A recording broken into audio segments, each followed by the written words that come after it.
Hola. Ui, se sent molt fort. Hola. Què tal? Benvinguts i benvingudes. Benvingudes també les persones que ens segueixen online. Us acollim aquí a la Lleialtat Sencenca en aquest primer tast de xocolates de comerç just que fem entre l'Acordi.cat, l'Acordi, Comerç Just i Finances Ètiques, i Oicocrèdit Catalunya. Llavors, avui tindrem amb nosaltres la Rose Serrano d'Oicocrèdit Internacional, que és responsable de relació amb inversors i inversores d'aquí del nostre país, i també la Maria Fernández de l'Acordi. I la Rose ens explicarà una miqueta la relació d'Oicocrèdit amb el finançament d'organitzacions productores de cacau i com donem suport al comerç just a través de les finances ètiques, molt breument, tranquil·les, no serà un rotllo, no serà una classe de finances ni macroeconomia, i la Maria Fernández ens explicarà tot el procés d'elaboració de la xocolata, la producció del cacau, i després passarem a fer el tast dels diferents tipus de xocolata. I al final tenim també cafès de comerç just, per qui vulgui us convidem a una tasseta, i tenim també diferents tipus de cafès que la Maria, que també és experta en cafès, us els podrà explicar també en detall, ja de manera més informal. I els sorollets aquests que sentiu com que cruixeja el sostre m'han dit que és normal, que no caurà i que és una cosa dels canvis de temperatura, així que no patiu i esperem que gaudiu molt. Gràcies.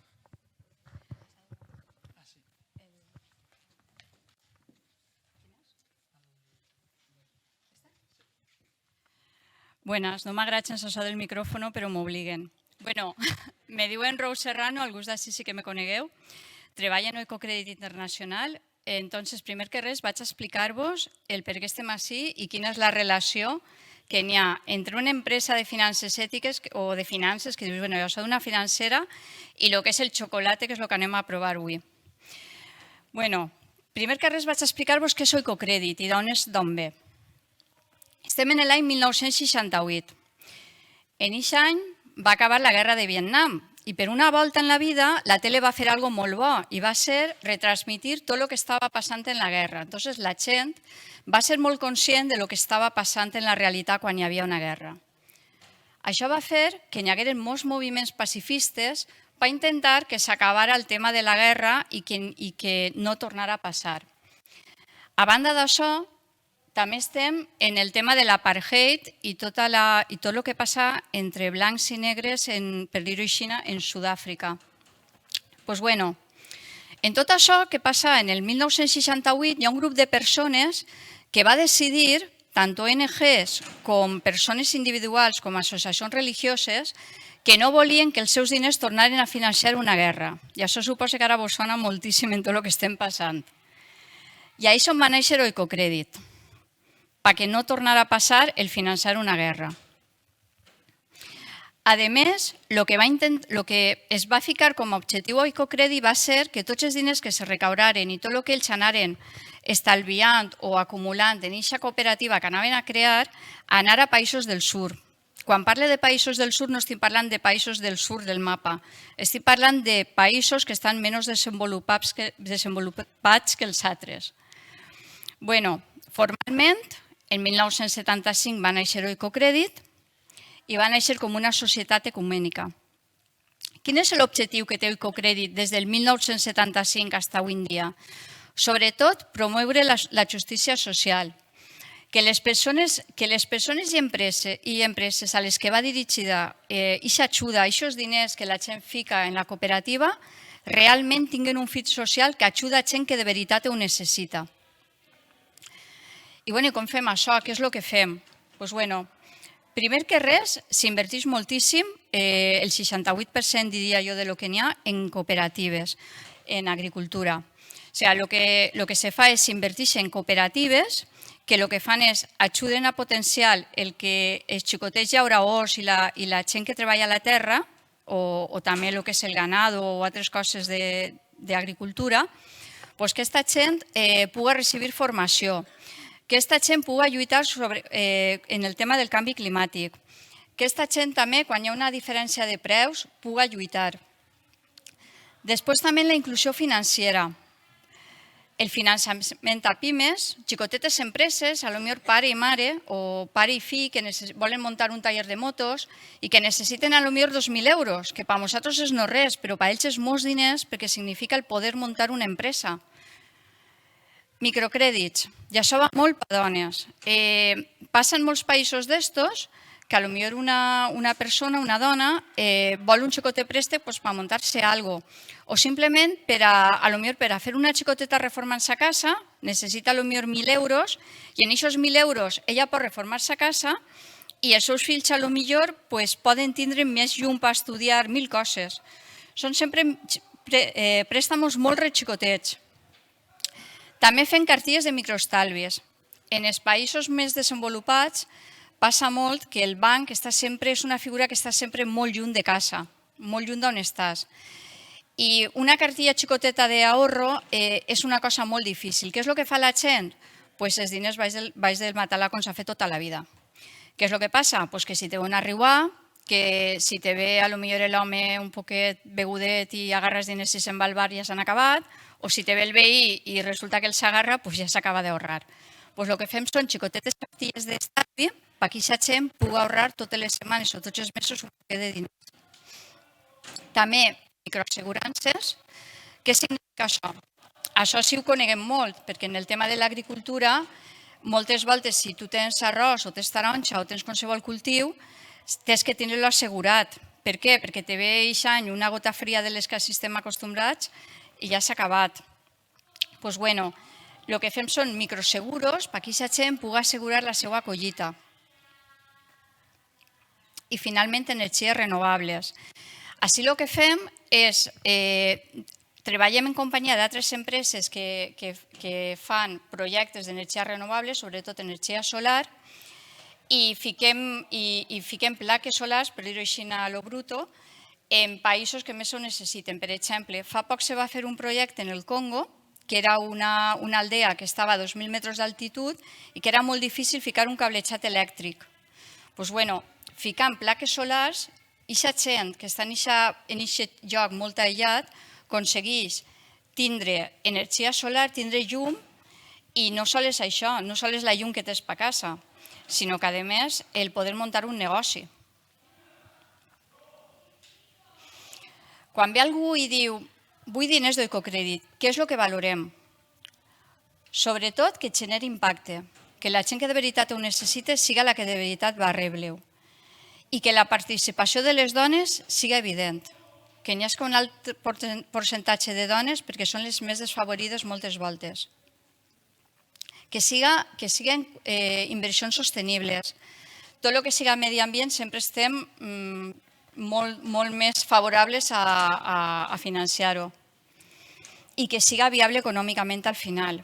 O sigui, que no demanem el que són garanties econòmiques, per dir-ho així, com nosaltres quan anem a un banc, que en seguida ens demana l'escriptura de la casa, ens demana quants diners tenim en el banc, ens demana un poc el nostre historial, de tota la vida.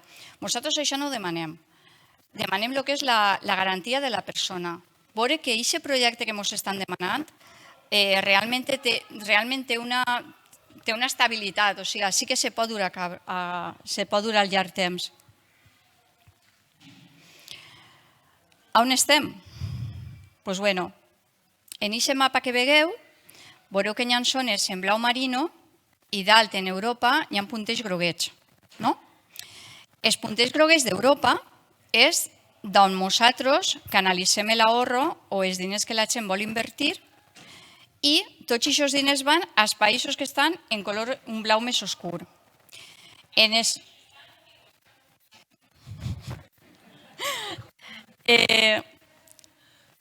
països oscurs veureu que hi ha uns punters groguets. Què vol dir això? Això vol dir que ahir n'hi ha oficines d'Oicocrèdit. Perquè, a veure, nosaltres podem tindre molta gent treballant i podem ser molt bons, però necessitem que persones en el camp que coneguen el que està passant, la realitat dels països. I llavors, tots aquests punters grogues que veureu en els països del sud són punts on tenim oficines. Així seria en els països que més tenim diners invertits, el que està groc, és que sé que no sé llegir, el que està groc, que se veu enorme, és la Índia. En la Índia tenim oficina, tenim moltíssims projectes, sobretot d'energies renovables i també de microcrèdits i de cooperatives. I després vindria Camboya, Bolívia, Equador, Mèxic, Kènia, Paraguai i Costa de Marfil. Què ha passat ara? Que començarem a treballar, des que es comença Oicocrèdit a donar aquest tipus d'ajudes. Hasta ara s'ha ajudat en microcrèdits a 32,2 milions de persones. D'estos, el 87% han sigut dones i el 63% de tots els préstecs que s'han donat han anat a zones rurals. A part d'això, estava dient que n'hi ha socis, n'hi ha oficines en el sur, que hi ha gent en el terreno. Dins dels socis de la cooperativa sempre n'hi ha gent que realment coneix el que s'està fent. I el 64 de les organitzacions que tenim treballant allí són gent agricultora. Això és una cosa molt curiosa. És que això sona fatal, Vale. És que ja no sé com ficar-ho. A veure, això vaig a contar-vos algo que segurament... A veure, sí. A veure, això vaig a contar-vos algo que si algú ha estat en Àfrica o en països de Sud-amèrica segurament sí que ho haurà vist. Heu vist aquestes cabanyetes alguna volta en la vostra vida? No? Sí. Bueno, en la tele, en algun puesto. Aquestes cabanyes, quan entres, sempre tenen al mig, on fan la fogata per fer el dinar. I sempre quan visites algun país així en Àfrica t'expliquen, ahí fan el dinar i alrededor dormen tots. Això contamina que no vegis. I estan morint més de 4 milions de persones a l'any pel diòxid de carboni que se respira, sobretot, en el tema de les cuines. Què és el que tenim nosaltres? Nosaltres tenim unes xicotetes cuinetes, que són això que veieu així, que van en pèl·lets. El mateix que se gasta per les estufes. I entonces, cada vivenda d'estes, en lloc de gastar el que és la llenya, gasta la cuina de pèl·lets. En això se pot cuinar i no sols això. Veieu que hi té un carregador? És perquè té la placa solar, li se pot ficar una placa solar i de pas ho poden carregar els mòbils o poden carregar si tenen algun aparato elèctric. Això és una de les coses que més estem invertint últimament. I per supost, panels solars. A dia d'avui, el que vos dia de l'energia neta, 68.000 llars estan rebent energia neta i s'estan reduint 164.000 tonelades de CO2. ¿Canviarem el món? Doncs no se sap, però per almenys volem intentar-ho. Volem intentar que siga millor i que la gent que realment ho necessita li aplegue alguna cosa. Saber que per almenys estem intentant i estem intentant aplegar a aquesta gent que tant ho necessita. Avui anem a fer una tasta de xocolata de comerç just. Quan acabeu esta cata, ja no mirareu igual el xocolata, vos ho dic, perquè jo és la quarta cata que faig estos mesos i ja no la veig igual. És veritat, perquè antes tu compraves xocolata i dius, a comprar xocolata. Però és que ara te dones compte que hi ha molta gent treballant en el tema del cacau, que hi ha molt de xiquet i hi ha molta explotació infantil, que hi ha molta gent, i això ens passa també així en el nostre país, que no està rebent, té taronja, té arròs, doncs parle de taronja i arròs perquè soc valenciana, és el que més conec. I no, deixa la taronja en els arbres perquè és que és més barat que collir-la i que vendre-la. Doncs això també passa en aquests països. Oicocrèdit, un dels mercats o de les àrees que més inverteixes en el tema del cacau i del cafè. Per això lo de la cata del cacau i del cafè. Perquè aquests xocolates que aneu a provar, darrere d'això està Oicocrèdit financiant-ho. No directament, sempre tenim, el que vos ha dit, una cooperativa local que és la que finança aquests projectes. I recordeu-vos que darrere de cada tauleta de xocolata, hi ha una història, hi ha una família que està produint-lo. Voleu donar suport al desenvolupament del comerç just, que és el que realment està ajudant a que molta gent tingui un salari decent, per dir-ho així, i a que molta gent pugui sobreviure? Doncs ja sabeu, per això estan les botigues del comerç just, com per exemple la Corri.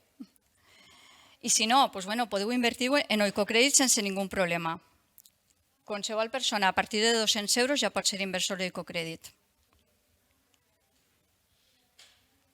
I tindria que aparèixer? Teniu alguna pregunta o alguna cosa que em vulgueu dir?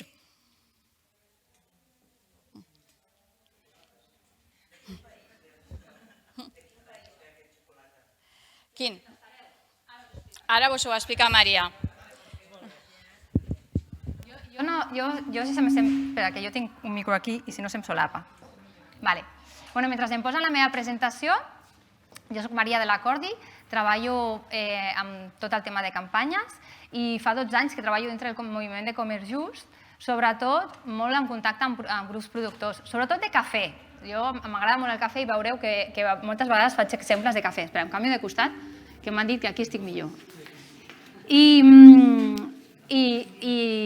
Això, que m'agraden molt els grups productors, i avui aquesta activitat que fem és una activitat per calentar motors per aquest mes de comerç just, que comença just ara, que és el mes de maig, i es fan moltes activitats arreu de Catalunya, però aquí a Barcelona en concret, el dia 14 de maig estarem a la plaça Virreina, a la plaça Virreina de Gràcia, amb una batucada, música i altres activitats. I el dia 26 de maig també fem una activitat on parlarem amb grups productors de tèxtil, en aquest cas, de l'Índia i Bangladesh. I tota la campanya en si rep el suport de la Diputació de Barcelona i de l'Agència Catalana de Cooperació. Dit això, anem al tast de xocolata. Heu fet algun cop algun tast? De vi, bé. És que sempre nos va massa l'alcohol, no? Doncs la Cordi som una entitat de segon grau que està formada per 5 entitats, que són Oxfam Intermón, la xarxa d'Economia Social i Solidària de Catalunya, FEDS, SATEM i Alternativa 3. I el nostre objectiu és articular el finançament ètic i el comerç just en el marc de l'economia social i solidària. Ara estem amb aquesta campanya que us convido a entrar, que es diu jotrio.cat, on trobareu, en aquests moments hi ha com un videojoc, que és molt divertit. Llavors, què farem? Primer de tot us explicaré el procés d'elaboració a la planta, des d'origen fins que ens arriben aquí a nosaltres. I us aniré donant informació de com es fa en comerç just i com el fan els no justos. Per passar a veure com es fa, com passem després d'aquesta matèria prima a la xocolata i després el tastarem. Ja sé que és una tortura tenir-los aquí embolicats i no poder-los tastar. Però la meva experiència és que si us deixés tastar pel camí, el xocolata puja, llavors ja no m'escolteu, hi ha soroll i no podem seguir. Llavors per això us ho deixo cap al final. I els que esteu a casa, igual, no obriu, no us veig, però no obriu, guardeu el xocolata. D'acord? Tots els productes, així com el cacau, el sucre, el cafè, tenen una llegenda. En el cas del cacau, la llegenda diu, n'hi ha moltes, perquè cada país de Llatinoamèrica té una mica el seu, però a mi m'agrada aquesta, que és dels quechues, i que explica que hi havia 3 déus, un era el de la floració, un era el de l'aigua i un era el que tenia la relació amb els homes i la ciutadania. I va baixar per tenir aquesta relació i es va enamorar d'una princesa. Llavors va robar una llavor dels déus per portar-la a la seva princesa. Però, clar, es van enterar els altres 2 déus i van anar a buscar-la i van anar a la princesa i la princesa va voler guardar molt aquesta llavor i la van matar. Llavors, per això diuen que el cacau és tan amarg perquè és la pena que té aquest déu per haver perdut a la seva princesa. I després està la història, no? D'on ve originàriament el cacau? De Mèxic? Sí. Sí, dels azteques i dels maies. Però on es cultiva majoritàriament? La muntanya. A Equador. Què més? Guatemala. Costa Rica. No. On es cultiva més és a Costa d'Ivori i Ghana. Què va passar? Que van ser els colonitzadors, en concret Hernán Cortés, quan va arribar allà a Llatinoamèrica va dir, ostres, això té molt bona pinta, això està molt bo, ho va agafar i s'ho van portar a Espanya. I a Espanya ho va portar els reis catòlics, que s'ho van callar, s'ho van dir, esto m'ho quedo jo, van barrejar amb sucre i s'ho prenien i era com la beguda de les èlits. I de fet es feia servir inclús com a moneda de canvi. També l'Església en podia prendre, perquè els reis catòlics, l'Església, tot plegat era un. I llavors, fins al 1820, que va aparèixer la premsa hidràulica. I a partir de la premsa hidràulica és quan es va començar a fer la xocolata. I el Henry Nestlé, que aquest potser ens sona aquest nom, el 1875 va afegir-li la llet. Cal dir que a Llatinoamèrica no es pren amb llet, sinó es barreja amb aigua. Vull dir que la llet és una cosa que ja ho podem fer aquí també. I si parlem de l'origen de la planta, qui ho cultiva? Quan parlem de comerç just són petits productors i productores que a vegades tenen entre 1 i 5 hectàrees, són molt petits i s'agrupen de manera cooperativa, normalment en cooperatives de primer grau amb zones més de muntanya i després aquestes petites cooperatives de primer grau se solen ajuntar amb cooperatives de segon grau que ja estan en zones de més fàcil transport i que ja fan aquesta part de l'exportació. Llavors, és molt important aquest principi i a vegades no li donem molta importància aquí perquè estem acostumats a votar, a decidir, però allà els grups productors per ells és molt important i elles. De fet, sobretot molt més per elles. Vaig fer una tesi on comparàvem dues comunitats, una que treballaven amb comerç just i una que no, i els vam fer com una llista de què és el que més valores de la teva cooperativa, que et paguin més, vam ficar tot un munt de coses i no vam ficar el fet de tenir una participació democràtica com un benefici. Però després amb les entrevistes era del que més deien, poder decidir sobre el meu propi destí. I és molt important en el cas de les dones perquè a vegades és el primer moment on poden votar i poden decidir i això és com una petita llavor que va passant després a les famílies i a la comunitat. De fet, en aquesta comunitat que sí que treballen en comerç just, trobàvem dones empoderades, moltes eren lideresses de grups de diferents coses de la comunitat i en canvi amb la que no treballen en comerç just, moltes no volien parlar o no es volien contestar les preguntes. Llavors, aquesta data és superimportant. I què trobem quan no és comerç just? Quan no és comerç just, normalment són grans plantacions de terratenientes que tenen a persones treballant allà per elles, normalment en condicions no gaire agradades. En aquest cas, són petits productors i productores i ho treballen tot de manera democràtica. Una cosa abans de seguir, això no és una classe magistral, que us veig aquí tots allò mirant-me. Em podeu fer preguntes, ja per aquí al micro i si no us aniran passant.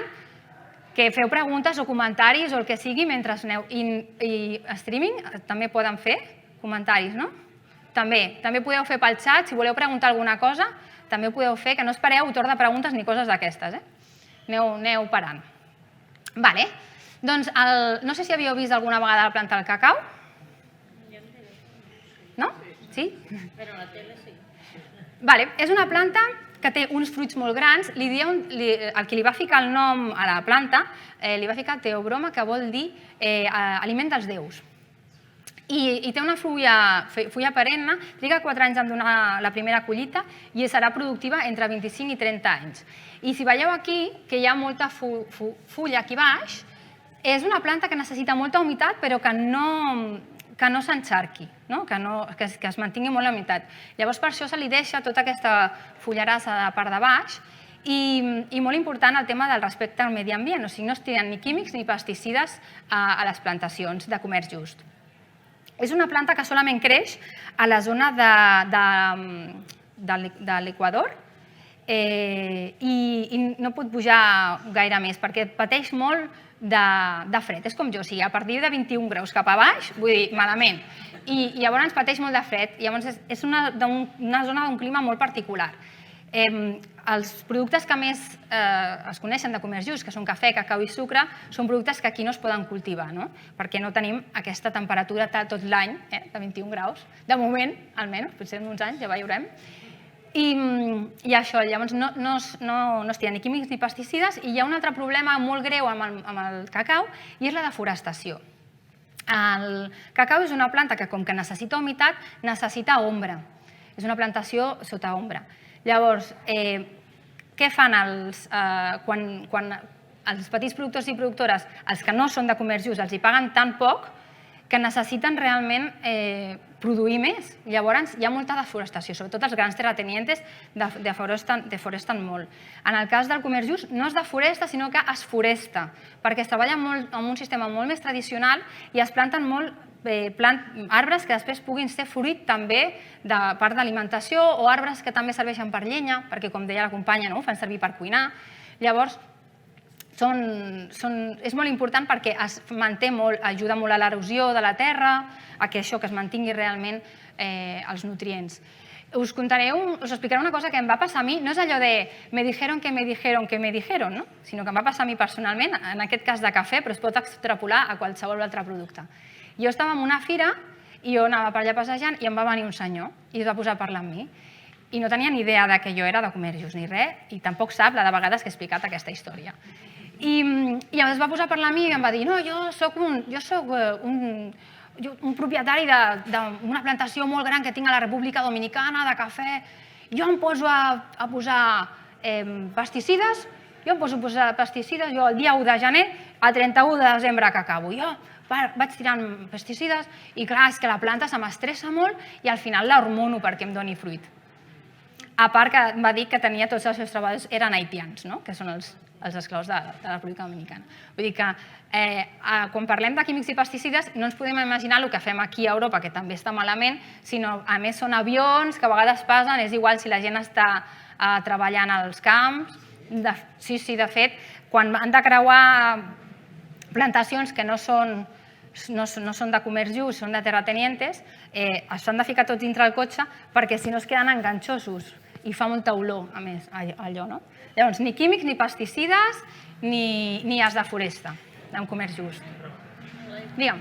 Es cultiva molt alçada, poca o és diferent? No, és d'una alçada mitja, perquè sobretot és el tema del clima, o sigui, el clima és el més important, és una alçada mitja. Molt alt no, perquè llavors fa fred. No és com el cafè que contra més alt més bo, sinó amb una altura mitja. Molt baixa tampoc, per això que dic que no pot estar encharcat, però amb una alçada mitja, no gaire alt. Surt la flor, que surten entre 2.000 i 20.000, i solament un 0,15% es farà fruit. I aquest és l'arbre. Què us crida l'atenció? Aquest he agafat una foto molt exagerada. Normalment n'hi ha entre 25 i 30 plantes per arbre, però he agafat aquesta perquè, no sé, fa patxoca, no? Hi ha tantes. Què us crida l'atenció d'aquest fruit? Que estigui el tronc. Que estigui el tronc. Perquè pesa molt. O sigui, ara us ensenyaré una. Passo per aquí, passo per davant, Aquesta està seca, jo us la passaré, i aquesta no pesa res, però clar, això és un fruit enorme que pesa molt, si estigués a la branca, no? Llavors és un fruit que surt al tronc. Realment és una fruita molt sabrosa. Us imagineu la xirimoia? Mira, aquí hi ha una foto. Sabeu la xirimoia que té aquests com tota? Doncs aquesta part blanquinosa és molt bona, és com si prenguessis un suc de fruita tropical, si no la mossegues, perquè si la mossegues ja surt la mar, no? Però la fruita és molt bona. Si esteu prenent xocolata, esteu prenent fruita, que no us diguin el contrari.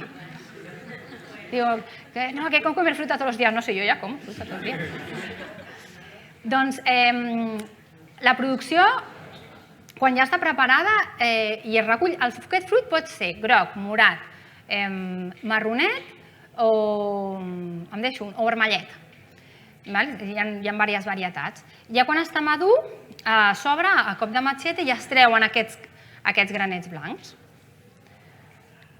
Així es veuríem com la mazorca oberta i es deixen fermentar. Si la planta és de qualitat, 2 o 3 dies és suficient per fermentar i serà en aquest moment que sortiran els precursors de l'aroma. Encara no té el gust que nosaltres coneixem, és un gust molt més amarg. I aquesta seria l'estil que es fa més com a les zones d'Àfrica, però a Llatinoamèrica també fan servir com uns caixons per fermentar i es deixa allà 2 o 3 dies. Ha de perdre humitat, després porta un 50% d'humitat i ha d'arribar a tenir un 6% d'humitat.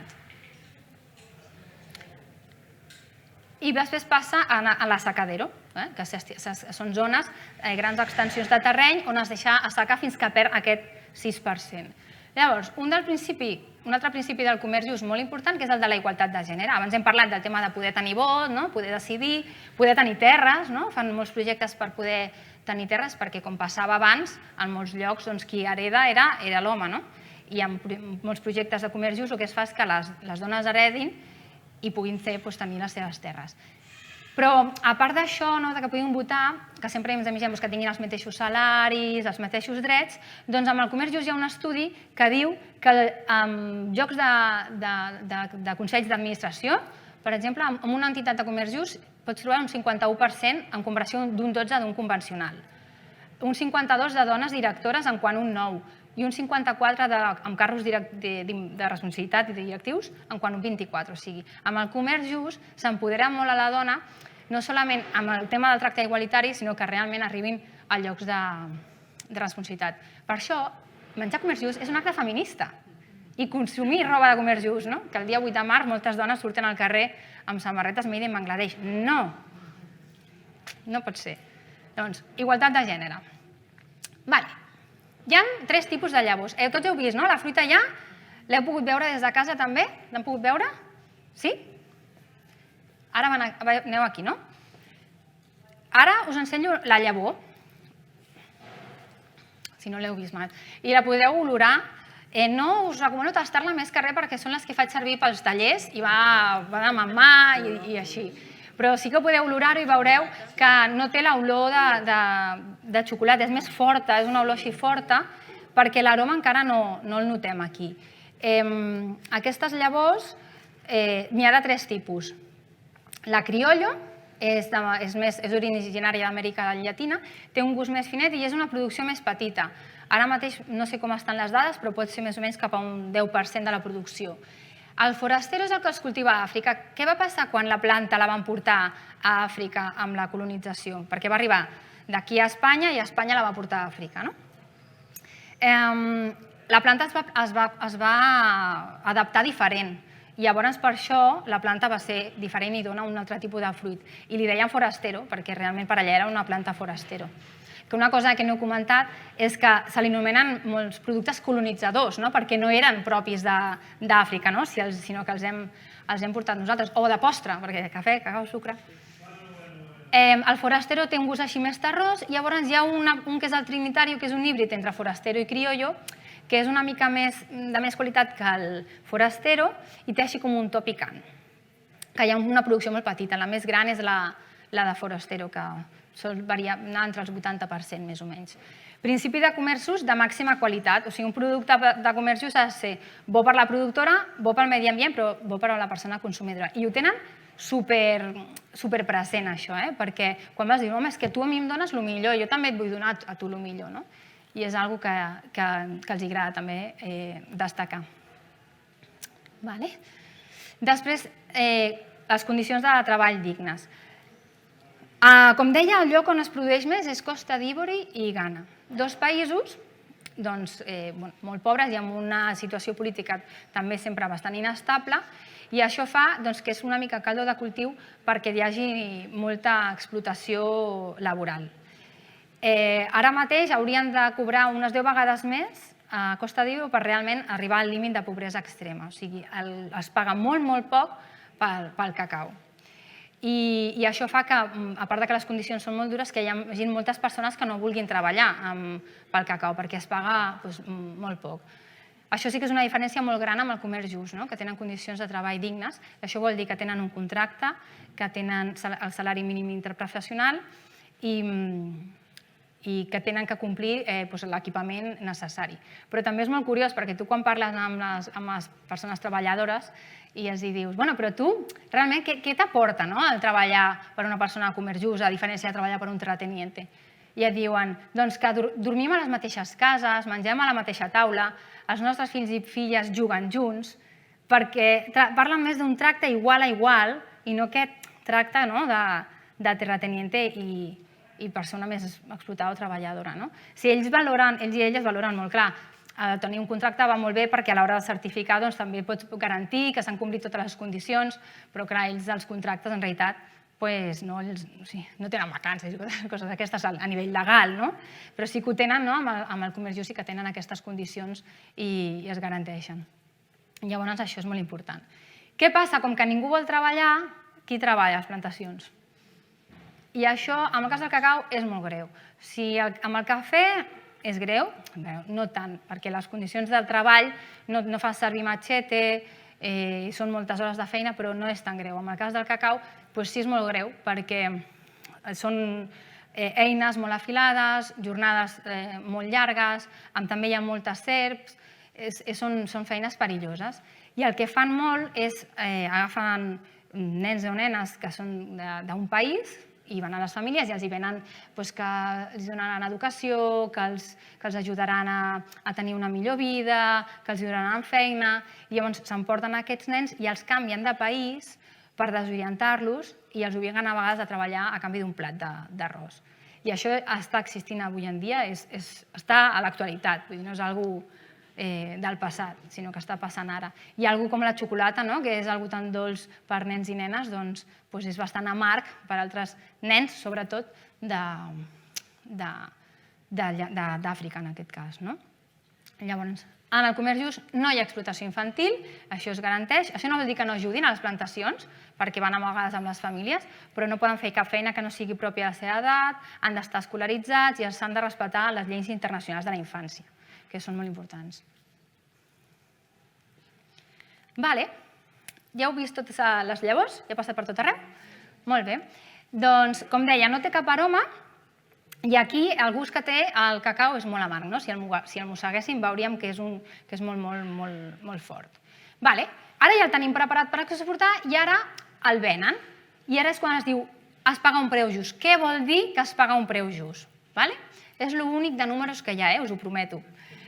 Això és un gràfic, el blau fosc és el preu de la borsa de Nova York. Desgraciadament, molts aliments, el preu s'estableix a la borsa de Nova York o de Londres i la persona productora no pot decidir a fer tota la feina del cultiu, que sigui ecològic, etc., però no pot decidir el preu, sinó que es decideix a la borsa, que bàsicament són les especulacions, les grans empreses.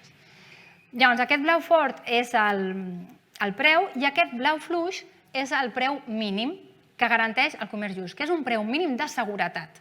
Això vol dir, si el preu baixa d'aquest blau claret, et pagarem el preu mínim de seguretat, que, com diuen algunes productores, és un preu que pot variar en menjar o no menjar.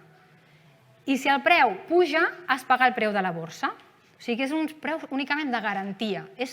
Amb això saps que com a mínim cobraràs això. Si és de més, el preu puja, doncs es paga el preu de més. I a part d'això es paguen un 15% més que va a el que li diuen el premi o la prima, que va a benefici social per la comunitat. I això pot ser, com ho decideixen tot de manera democràtica, pot ser amb projectes educatius, pot ser en projectes de salut. Hi ha una cooperativa que té un projecte de prevenció de càncer de cervicouterí, per exemple, o projectes d'infraestructura, arreglar una carretera, un camí, i a vegades pot ser sabates per als infants perquè aquest any era aquella necessitat. Ho decideixen elles i de manera democràtica. Llavors, això per què es fa? Perquè, clar, si els productors i productores de comerç just reben un preu just i unes millors condicions, que almenys no generarà una desigualtat en quant a la comunitat, sinó que també es pugui beneficiar la comunitat del comerç just. Si veieu aquí, el preu va anar pujant, el preu mínim de comerç just, amb els anys va anar pujant. Aquest preu s'estableix a l'associació del segell de comerç just, on el 50% de la presa de decisions ho tenen els grups productors. I de tant en tant es fa una valoració, si han pujat el nivell de vida, doncs es fa aquest canvi de preu. Per això aquí el preu mínim era més baix i aquí s'ha anat pujant. Però què passa? Creieu que el que no està venent comerç just està venent amb aquest preu? A veure, quedo-mos al cap. No. Per què?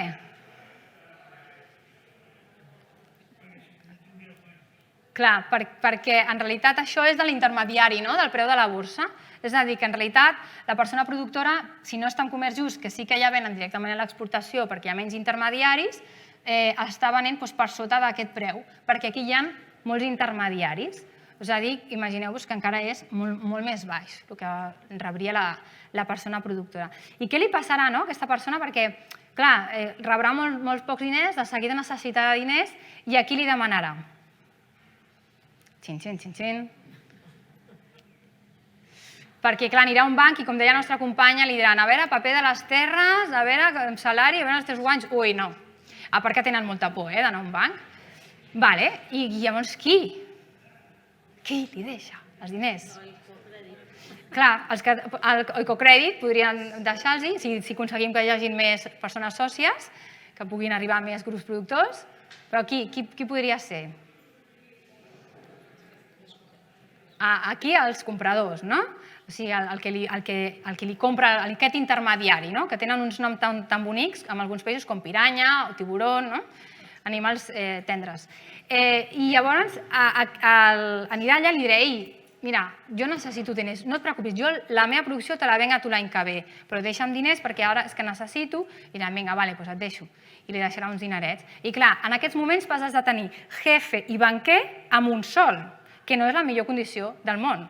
Llavors, clar, què passa? L'any següent aniran allà i dirà, ai, mira, doncs en comptes d'1 euro te'l pago a mig. I l'altre dirà, però què? No, és que me les va vendre a mi, perquè clar, em vas dir, jo t'he deixat els diners. Això és l'extorsió que fan als petits productors i productores. A la comunitat on no treballen en comerç just de la meva tesi, l'església del poble s'havia construït per l'extorsió d'aquesta gent. Deien, bueno, a part de vendre'm el cafè, construiràs l'església del poble. I s'havia construït a base de l'extorsió. Llavors, què passa? Que amb comerç just, per una banda, es prefinancen les compres. Què vol dir això? Que tu compres un contenidor de cacau, Alternativa 3 compra un contenidor de cacau i, a diferència d'altres entitats, que és te voy a pagar a 60, 120, 90, no sé quants dies, no? Sinó que paguem per avançat un 50%. Això crea també una tensió financera per el que està aquí, perquè t'ha d'arribar el contenidor, has de produir-lo, has d'elaborar-lo, has de vendre, i aquí sí que te'l paguen a 30, 60, 90, 120 dies. Llavors genera una tensió financera. Doncs, mira, per exemple, a Alternativa 3, una de les entitats que va ajudar molt no solament a crear-se, sinó també a finançar-se, va ser Oicocrèdit, justament per pal·liar aquestes tensions financeres i tenir disponibilitat de recursos. Llavors, amb aquests diners que es prefinancen, els grups productors reben els diners per avançat i poden avançar i a part solen tenir diners que ho fan servir per donar-se entre ells petits microcrèdits o invertir, poder invertir en altres negocis i diversificar una miqueta l'economia familiar. Perquè clar, si tu no tens una assegurança del que cobraràs i a més ningú no et deixa diners, tu no inverteixes ni diversifiques la teva economia. Però si tu tens una seguretat i a més pots tenir aquests recursos, doncs pots diversificar una mica la teva economia familiar o invertir a millorar la teva infraestructura o així. Llavors, això és el que vol dir preus justos i prefinanciació de les compres. I qui mou aquest preu? Quines empreses mouen? Barry Callewood és una de les que més empreses de les elaboradores de cacau, però si parlem de xocolata, són aquestes. I us he de dir que he actualitzat aquesta presentació pel tas d'avui, és una presentació que fa molts anys que la faig i vaig actualitzar una mica aquestes dades i em va sorprendre molt perquè aquestes empreses havien canviat i dic, ostres, me'n falten, hi ha empreses que no hi són, no està la Cadbury, no està la Kraft, que m'apareixien aquí i dic, que raro, però clar, miro aquesta, Mondelez Internacional i resulta que és que l'han comprat, no? I clar, al final, això què vol dir? Que pensem de la Nestlé, però al final, o Nestlé o Mondelez Internacional són macroempreses que no solament controlen el xocolata, sinó que controlen quasi tot, no? I aconsegueixen moure aquests diners. I per què explico això de poder moure els diners? Ara us explicaré que, veieu aquí, posa que va pujar el preu perquè hi havia molt poca, els hi faltava producte, no? Què passa? Quan hi ha poca oferta, doncs puja el preu, no? Però resulta que coincideix amb unes dates amb les que Ghana i Costa d'Ivori es van unir per decidir que ja estaven cansats que els hi prenguessin el pèl i que ficaven un preu mínim al cacau. I totes les empreses, molt bé, quina bona decisió, que bé que ho han fet, però saps què van fer? deixar de comprar. Van dir, molt bé, heu pujat molt el preu, me'n vaig a comprar aquí. I van obligar, o sigui, clar, es van trobar amb moltes tonelades de cacau que no podien vendre i es van veure obligats al preu. I ells deien, no, és que no estem comprant perquè és que amb això del Covid i tal no hi ha demanda, el 50% de la producció de Nutella ha pujat, però no hi ha demanda, no estem venent, i en realitat ho veiem aquí i el mateix, en realitat posa que hi havia un dèficit. O sigui que en realitat ho controlen i poden moure tot, fins i tot les decisions dels països.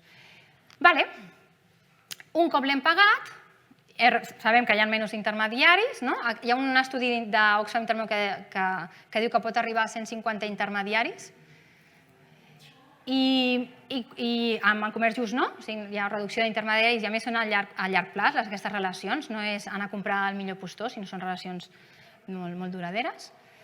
I llavors ja fem el xocolata, ja arribem al moment que quasi podeu tastar les xocolates.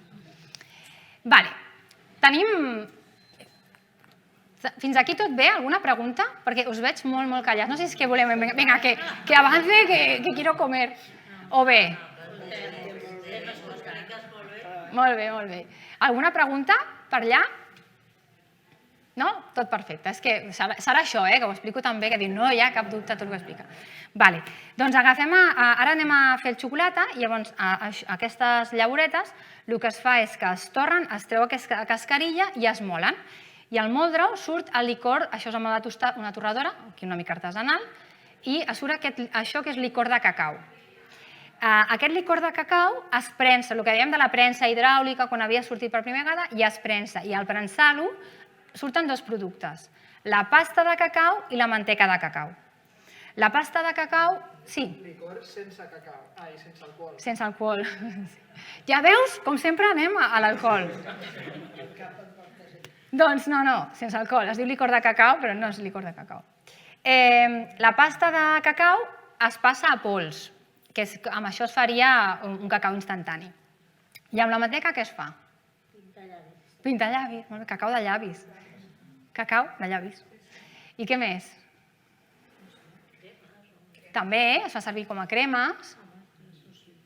És el greix. Què més es pot fer amb el greix? Per la cuina. Vale, ens apropem. Què més?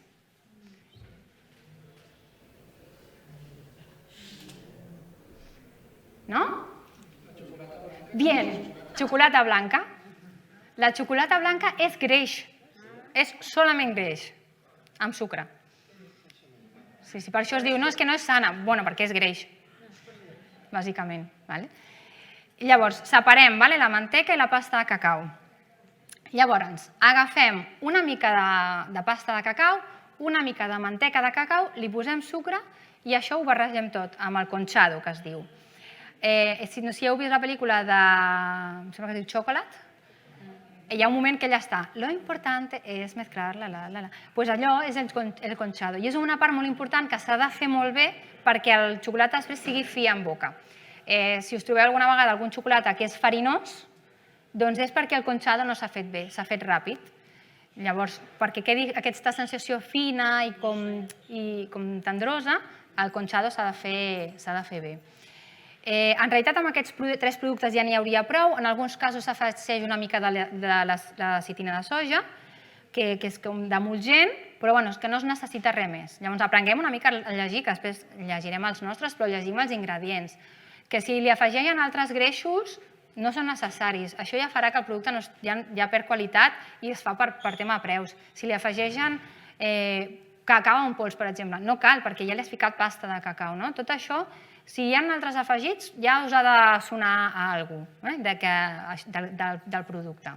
Llavors, no és necessari. De fet, es van posar tants greixos extras al xocolata per abaratir-ho que va haver-hi una llei europea que va prohibir que solament el 5% podia ser greixos que no fossin pròpies del cacau.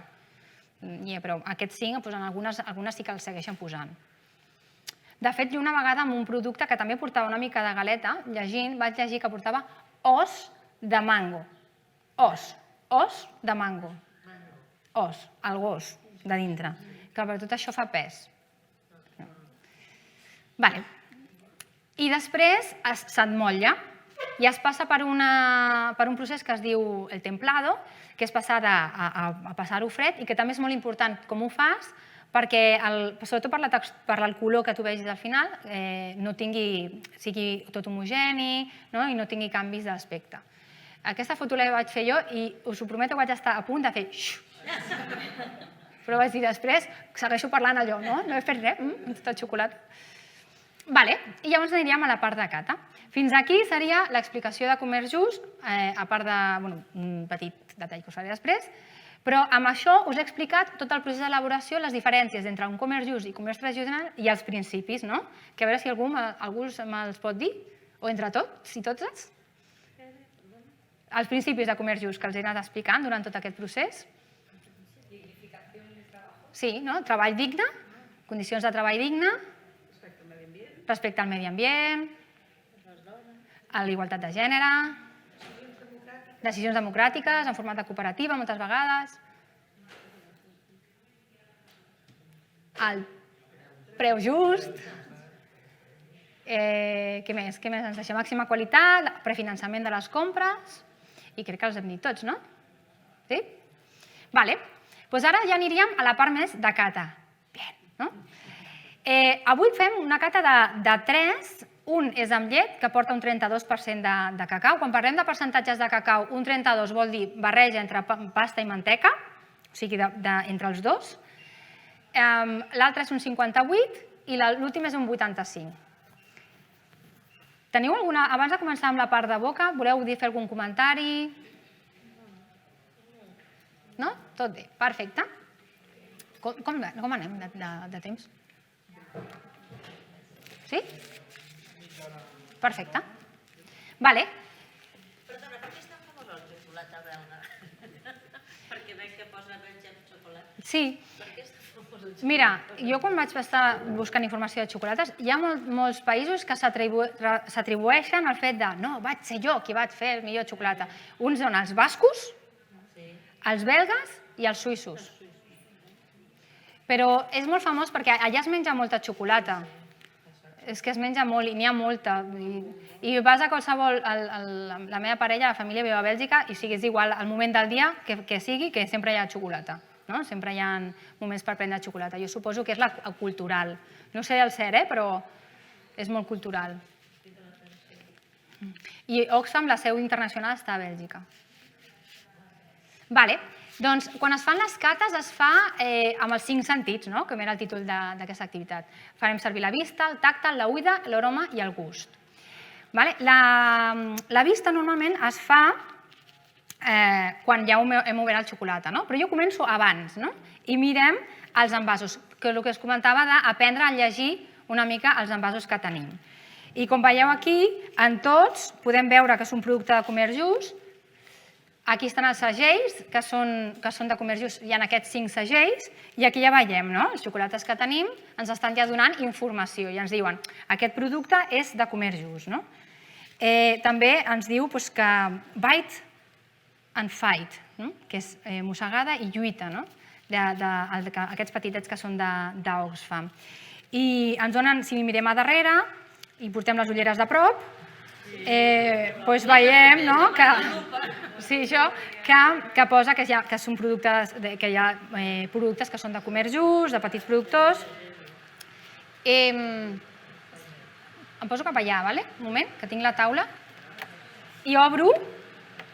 Si obrim els xocolates, ja us els deixo obrir, no menjar, que ahir em vaig fer una d'aquesta activitat i la que em vaig despistar miro i n'hi havia un que ja em portava la meitat. Dic, però si no hem començat. Obriu i els obriu els 3 i els deixeu els 3 aquí, Sí, perquè així podem veure'ls tots diferents. Ja ho sé. I els que esteu allà també, obrir, no menjar.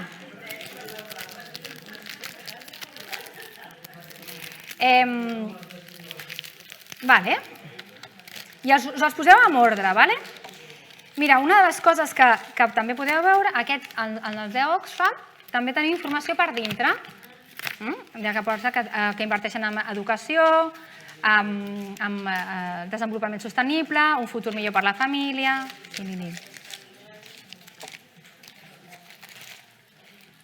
Vale.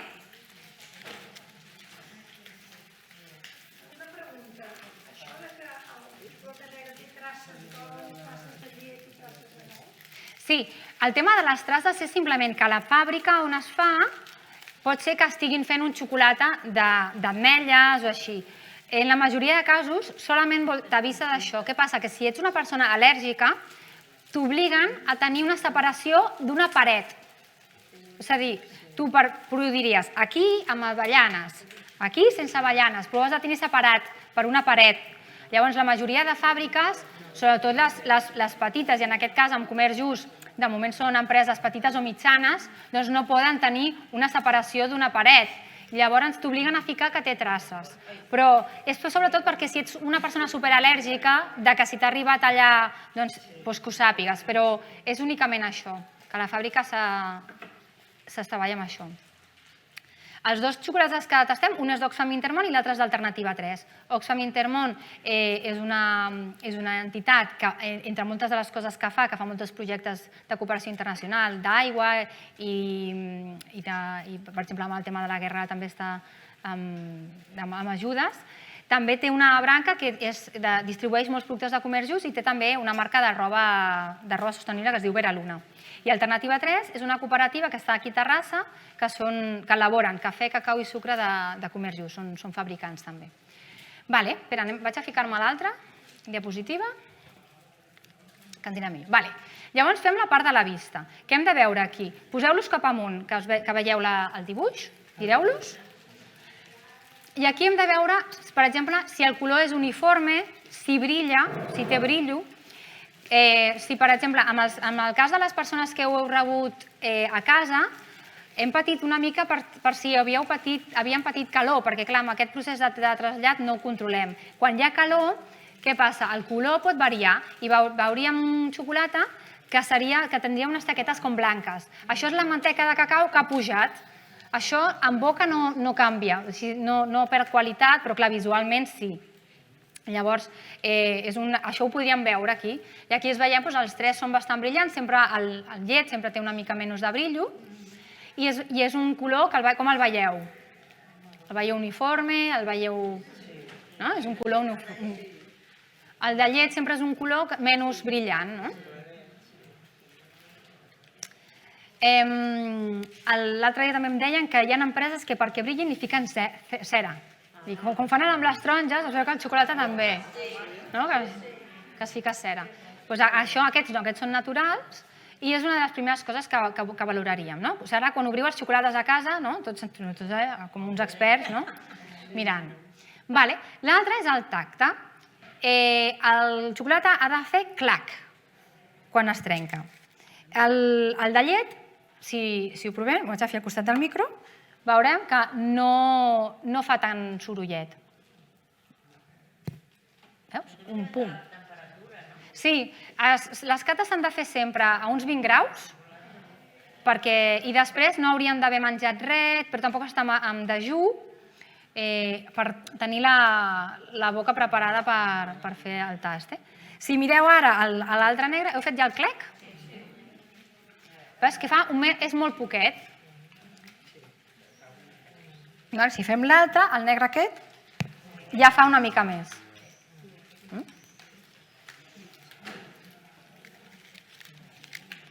I ara, si agafeu aquest d'aquí, que és el més negre, aquest ha de fer molt clec. I si us mireu, es parteix bastant net, que és una altra de les coses, que no surt estillós, sinó que és molt més net. Això és el que miraríem quan parlem del tacte. Després també fem tacte a la boca, la sensació, però una de les primeres coses és aquesta, la duresa, si fa clec. Si el xocolata hagués patit molt canvi de temperatura, a vegades aquest clec no el fa, perquè fa nye, es doblega. Però si l'hem mantingut a una bona temperatura, de 20 graus i no hi ha hagut canvi, doncs faria aquest clec. És el que hauríem de notar, aquest sorollet.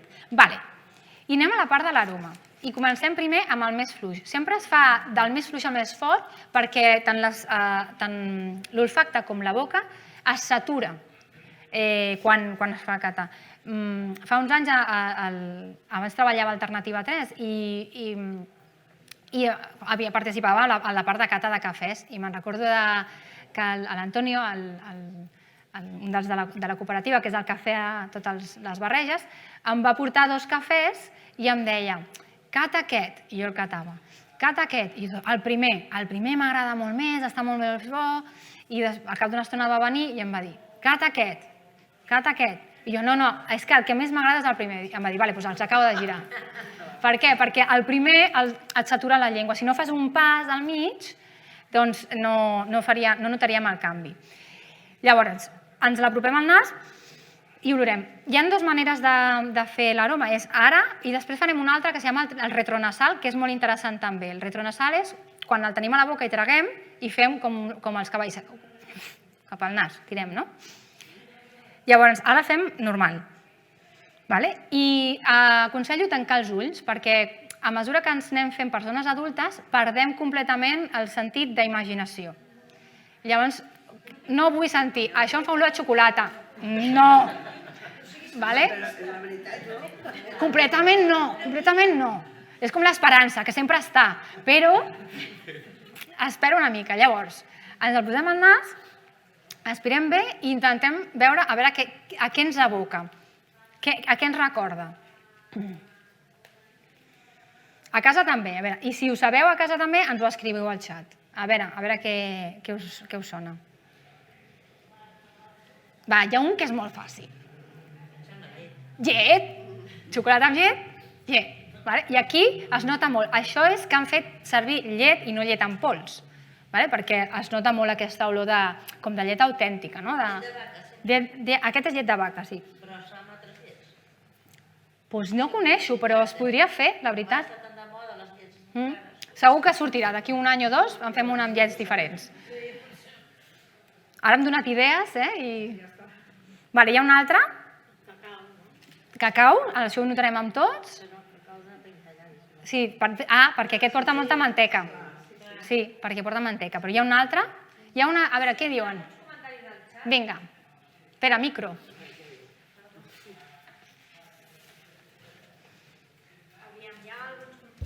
Està engegat? Sí. Hi ha alguns comentaris al xat. Pastissos i postres, que suposo que té a veure amb l'olor. El dolç.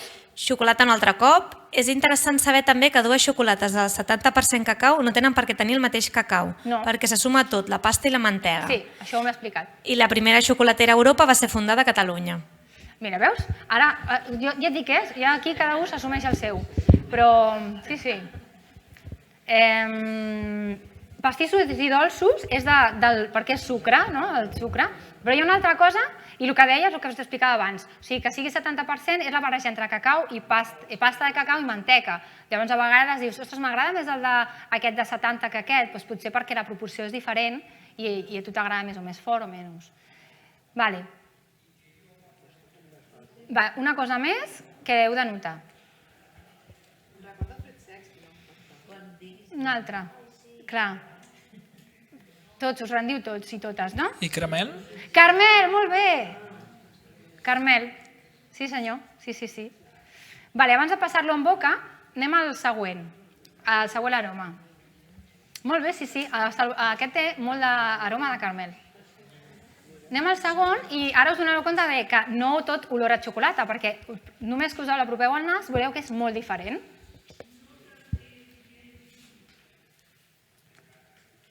I a veure aquest a què us recorda.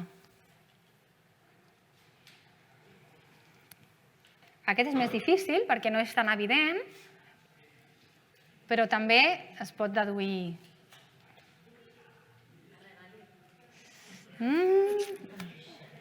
No tant.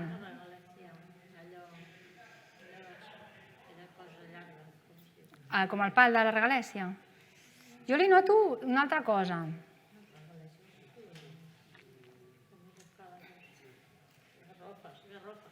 Garrofes. És perquè és molt similar al cacau.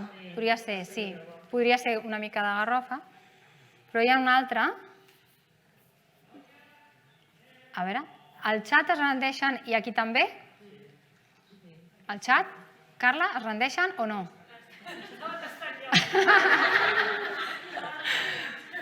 A veure, Carla, aquest aroma que l'estaves fent, aquest ha vingut.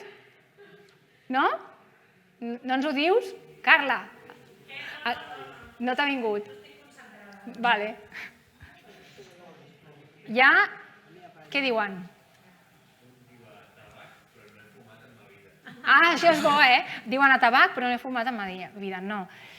Bueno, s'apropa una mica, però no. És a terra, és terrós. És molt terrós, aquest. Clar, el que passa que no... A veure, potser ho fa, però no estem tot el dia allà amb el nas al terra, no? Clar. Home, aniria molt bé. I ara, si agafem l'altra, sense deixar aquesta negra, perquè és curiós de notar les dues diferents, deixeu una mica que el nas es desaturi i oloreu l'altra. I ja veureu que és negra igual i és molt diferent. I aquí es poden notar molts matisos. Aquest porta més percentatge de criollo.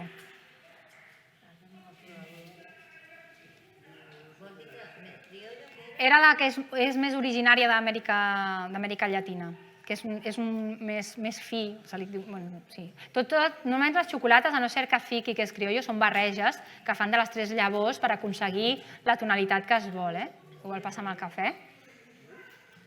Vale. Qui s'anima? Va, arrisqueu-vos que no perdeu res. El chocolate también, sí. A mí me recuerda como a leña, madera quemada. ¿Vale? Madera. A mi m'ha recordat com a licors, tipus brandis o alguna cosa així. Però deu ser... Tipus brandis o licors, però que deu ser dels típics envellits també amb fusta de roure. Sí, és com un d'envelliment i fruit sec. Oliva i regalèssia. Regalèssia, jo li noto també bastant. I oliva. Oliva no li noto tant, però si anéssim potser amb una oliva negra així curada, potser aniria per això de curats. Però aquest sí que se li noten molts matisos. Et pica. També pot ser, aquest pico al nas, és que estem tastant ja molts i ja el nas diu, bueno... Vale. Pues sí, amb el nas es pot notar moltíssimes coses. De fet, si busqueu, què pots notar? Des de vainilla, fruits secs, fruit fresc, xampinyó, verdures... Hi ha moltes diferents tonalitats. Aquestes són potser les nostres més senzilles de detectar dintre d'un xocolata. I ara, si anem a la part de cat en boca, com ho fem? Agafeu un tros i us heu de ficar al paladar i deixar que es vagi desfent. Llavors, amb boca solament es nota l'amarg, que és darrere de la llengua, l'àcid és als laterals, el dolç és la punta i el salat és com al voltant de la punta. Llavors, això què vol dir? Que quan t'ho fiques a la llengua, si et quedes una mica atent, veuràs que les papil·les gustatives es queden com... Te les notes que s'han quedat com tocadet, o sigui, tocades en el sentit que les noteu més, aquell punt. Llavors, agafeu, un tros, ara parlar amb el micro i fer la cata, bé, i aneu deixant que es vagi desfent. I en aquest cas, agafeu la punta de la llengua, doneu-li també perquè es vagi desfent, i de seguida hi ha una de les coses que notareu.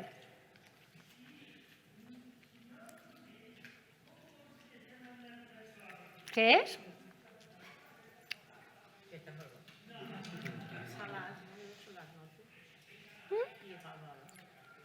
Tu dius salat perquè notes a la punta de la llengua? Notes aquí. Aquí, als laterals és àcid. Però aquí es notaria de seguida el dolç. I si poseu la punta de la llengua i la moveu a sobre, veureu que les papil·les gustatives de la punta de seguida es queden com... que es van notant. Llavors és molt interessant fer el retronasal. Tragues i tires pel nas. I veureu que l'aroma varia molt d'haver-lo fet com abans, que és el que li diuen l'aroma retronasal. Feu així, i així, per exemple, el caramel es nota moltíssim.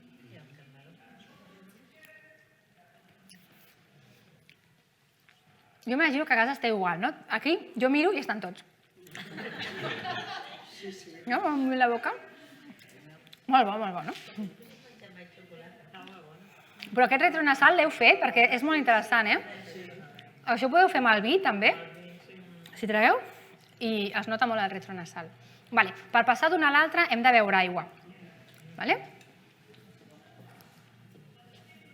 Aquí també es nota aquesta untuositat, que aquí no hem notat, per exemple, pas que fos farinós, no? És molt suau, com molt mantecós, no? I això és que aquesta part del conchado que parlàvem està molt ben feta. Llavors, preneu una miqueta d'aigua a casa també. L'ideal, si a casa en teniu, algun palito de pa també va molt bé per netejar la boca. I anem a la segona. Agafeu el de 58 i feu el mateix. I veureu coses de seguida molt diferents. Jo ho faig amb vosaltres perquè si no m'oblido també, no perquè tingui gana de menjar. Hi ha una cosa que de seguida se us ha activat al ficar-ho a la boca.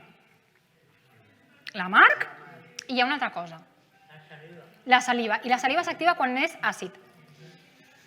L'àcid s'activa de seguida quan prenem alguna cosa que té... O sigui, la saliva s'activa quan està àcida. Això se'ns fa de seguida. En canvi, el dolç, si us fixeu, es nota, però en comparació amb l'anterior, molt menys. I si aquí feu el retronasal, aquesta cosa que parlàvem de fusta, es nota com de torrat, inclús. Es nota molt. Què més noteu?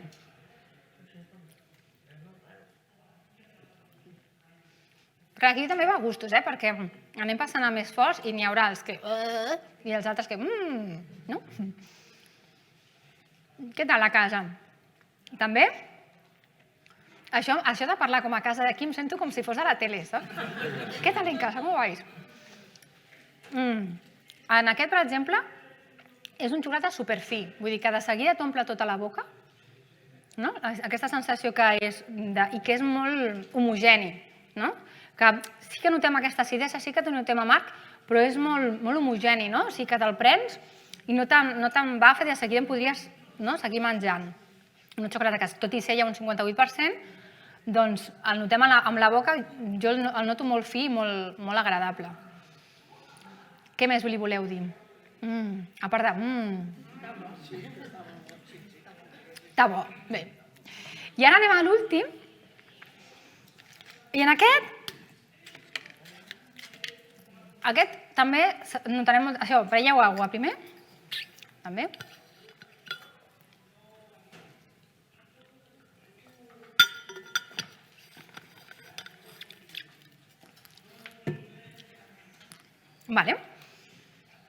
Anem a l'últim.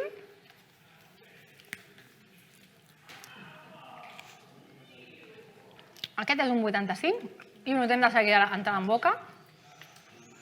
L'amarg, a la que poses a la boca es nota de seguida. I l'acidesa, aquí sí que salives, aquesta sensació de salivar. I és que si la peça de xocolata et passa pels laterals de la llengua, és que inclús les notes, com s'activen totes les papil·les. Aquí, en canvi, el dolç no es nota tant, no? El xocolata negre és supersà,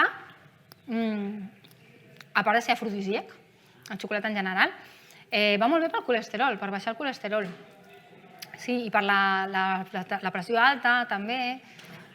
Sí. És ideal, és fruita, va bé per la pressió, afrodisíac, tot, antidepressiu. Contra més negre és més sa, perquè el de llet normalment també hi porta més sucre. Però aquest, el retronasal, si feu el retronasal, també és molt diferent de l'anterior. Jo és que li noto un tos com de cuir, així com molt decorat, aquest. I aquest, per mi, també és molt expansiu. De seguida el tens com amb tota la boca i té la persistència amb gust. Ara, quan pareu, veureu que al lateral de la llengua Es queda molta estona i el sabor també. És molt persistent a dintre de la boca. Et cobreix molt tot aquest sabor. Què més podeu notar? Yo noto que estos dos últimos son mucho más ligeros que el primero. Como que el primero he notado que era muy espeso, tardaba como en deshacerse mucho. Y estos dos últimos los noto que más ligeros. Sí, porque además el primero tiene mucha más manteca. Por eso también es cuando lo llenas, ¿no? Se te queda como toda la boca mucho más mantequillosa. Y estos ya tienen mucha menos proporción de manteca y mucha más pasta de cacao. Sí, sí. Y este tiene un toque hasta como... Es aceitoso, pero no es como el primero, que es más mantequilloso. Muy bien. Ahora podéis seguir comiendo, ¿eh? Os dejo comer los otros. Pues estas serien el que nosaltres anomenem, no? Els 5 sentits per tastar els xocolates. Però, com que estem en un tast que és molt especial, no? Hem activat els 5 sentits, però també activem uns altres 5 sentits, no? Que són el sentit de la responsabilitat, de la consciència, de la justícia, del sentit comú i de la sostenibilitat. No? Que aquesta activitat d'avui doncs no solament serveixi per haver après moltes coses de la xocolata, no? I de tota aquesta feina que es fa des de l'origen fins que ens arriba a nosaltres, de la importància i de la diferència que hi ha entre consumir un producte de comerç just, una xocolata de comerç just, a una xocolata que no ho és, doncs que a part d'això que ens faci despertar, no? I ens faci activar aquests 5 sentits i realment poder fer un canvi, perquè és d'aquesta manera que realment aconseguim fer que realment el món vagi canviant. Cal dir que les entitats de comerç just fan tot aquest esforç de treballar amb comerç just, però moltes vegades no poden vendre tota la seva producció, no l'aconsegueixen vendre al moviment de comerç just perquè no hi ha suficient demanda. Llavors, com podem valorar l'impacte que té el comerç just en una comunitat si n'aconsegueixen vendre un 5% o si n'aconsegueixen vendre un 70%? Vull dir, l'impacte serà molt diferent. Per això aquesta activitat és molt important per realment obrir aquests 5 cèntims i formar part de ser agents de canvi i jugar a la cadena de favors. Allò de tu li expliques a un i l'altre li explica a un altre i poder arribar a contra més persones millor. No sé si voleu afegir alguna cosa, un comentari, alguna pregunta. I això es troba als supermercats normals o no? En la majoria de botigues de productes ecològics, botigues de comerç just, que les podeu trobar a l'acordi.cat, hi ha un enllaç, que és el mapa Pamapam. Sí. Volíem fer una falca en algun moment, ja que estem a la lleialtat. També es poden comprar... Pots venir aquí, si vols. Igual no cal, jo crec que ja s'escolta. Que també es poden comprar grups de consum que són com veïnes que s'uneixen en cooperatives de consum i decideixen tenir relacions estables i més de confiança amb les proveïdores.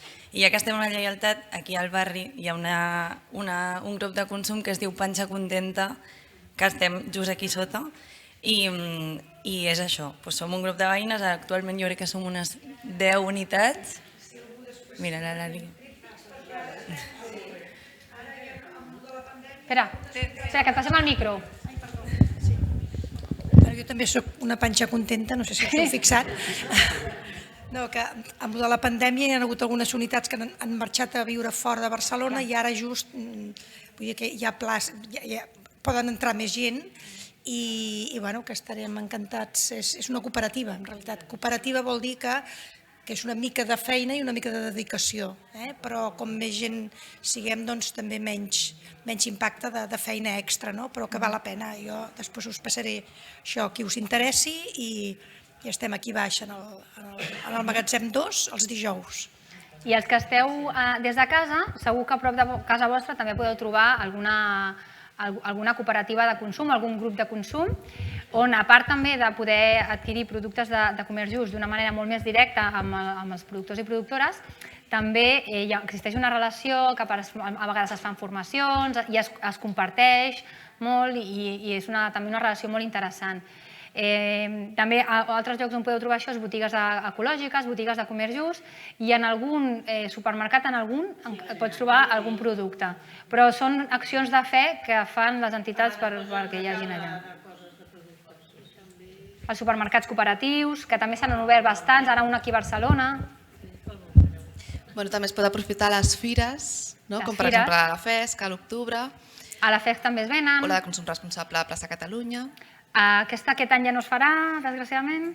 Vale, Al Nadal, doncs fins ara. Fins ara es feia. També hi ha Biocultura, que és aquesta setmana mateix, que allà a més podeu trobar també moltes xerrades i moltes activitats, però hi ha moltes fires. Ara, a més, aquest mes és un bon mes perquè en moltes poblacions de Catalunya es faran activitats de comerç just i hi haurà la possibilitat d'accedir-hi. Però si no, la FESC és el dia 22 d'octubre i es fa el Fabra i Coats aquest any també, i que també és una activitat molt interessant de participar. I si no, jo també he comprat alguna vegada xocolata directament a Alternativa 3, a la També, web. sí. Després online hi ha molts llocs, també. Alternativa 3, Oxfam venen online i també altres botigues de productes ecològics també. Maria, no sé si vols comentar d'on són els productors d'aquestes xocolates, que així breument, no? Però... Sí. Mira, les d'Oxfam són d'Ecoquim, que són de Costa d'Ivori, i els productors i productores d'Alternativa 3 es diu Norandino, que estan a Perú. El sucre del 85% és de Filipines, d'una cooperativa que és PETPF, no me'n recordo ben bé el nom, però és una cooperativa que, perquè us feu una idea també de les pressions, fa uns anys, clar, és una cooperativa molt potent, que tenien una lideresa molt forta de defensa dels drets humans i un terrateniente que no li estava agradant que passés això, va cremar-los totes les plantacions fa uns anys i van perdre molta part de la producció. I Norandino és una cooperativa que tenen tant cafè, cacau com sucre. És una cooperativa que ha treballat molt pel tema de la qualitat del cacau i de fet ha guanyat molts premis amb la qualitat d'un gra que li deien cacau blanco, i perquè busquen molt el sentiment aquest de la qualitat. Si vols afegir més coses? Sí, no sé. Després n'hi havia... El sucre de l'altre era d'Illes Maurici. Sí. I aquest no l'hem finançat des d'Oicocrèdit, però tant el sucre aquest de Filipines, de SPFTC, com el Ecoquim a Costa d'Ivori o Norandino a Perú, doncs són organitzacions que ara mateix estem finançant des d'Oicocrèdit. O sigui que per funcionar, per poder fer el prefinançament aquest, de tenir els insums per fer les collites, l'agricultura, etc., doncs des d'Oicocrèdit els donem préstecs i els donem amb diners de persones com totes nosaltres, que tenen una miqueta d'estalvis i els inverteixen a Oicocrèdit, que a més poden tenir també una mica de rendibilitat, una mica de rendiment. Ningú es farà ric invertint a Oicocrèdit, no és com la bolsa ni les bitcoins ni res així, però no és la idea. La idea és l'impacte social i ambiental que hi ha darrere. I llavors també animar-vos a qui tingui una miqueta de calaixet d'estalvis i s'ho vulgui mirar, doncs poder invertir a Oicocrèdit. De fet, Alternativa 3, ho he explicat abans, però es va crear gràcies a finançament d'Oicocrèdit i també amb el procés aquest que us explicava d'aquesta atenció financera també es va demanar un crèdit i ens van ajudar molt a Alternativa 3. Que clar, llavors ara està fent el 25 aniversari Alternativa 3, no? Imagineu-vos fa 25 anys quan tenies aquesta idea de no, vull muntar una torradora de cafè de comerç just, clar, no et finançava ningú, no? I com explicava la companya abans, la Rose, que els criteris que et demanen són molt diferents, miren molt bé què hi ha darrere, què s'està finançant. I això que has dit de Biocultura, que és aquest proper cap de setmana, del dijous a diumenge vinents, a part que hi ha també molts dels productors, no productors de cacau, de xocolata o organitzacions de comerç just, altres empreses que fan també xocolata amb cacau de comerç just. 30 anys. 30 què? No, perdona, és que contestava la Carla. No, que Alternativa es fa 30 anys, no 25. Doncs això no, Oicocrèdit també hi serem, tindrem un stand també si us voleu passar per allà, i si no teniu entrades farem una promoció ara que és tenim una exposició sobre microfinances a l'estació de França, allà exposada davant de les taquilles de l'estació de França. Si us passeu per allà i feu una foto i ens etiqueteu a xarxes, a Facebook i Instagram, doncs us donem 2 entrades gratis. Molt bé. I no sé, jo crec que ja estaria, no? Sí, doncs amb això, ens podem quedar aquí, si voleu a Això, xerrar. sí. I ara, si voleu tastar el cafè, i la Maria, que també és una experta en cafès, també us pot explicar 4 coses, així, breument, Ara us explico també 4 cosetes sobre del els cafè. cafès. I moltes gràcies també a les persones que esteu a casa. Espero que hagueu gaudit d'aquesta activitat online, en línia, i que hagueu pogut, que no us hagin arribat molt desfets, però bons segur que estaven igual. I allà en boca també es podien tastar. I res, moltes gràcies per tot.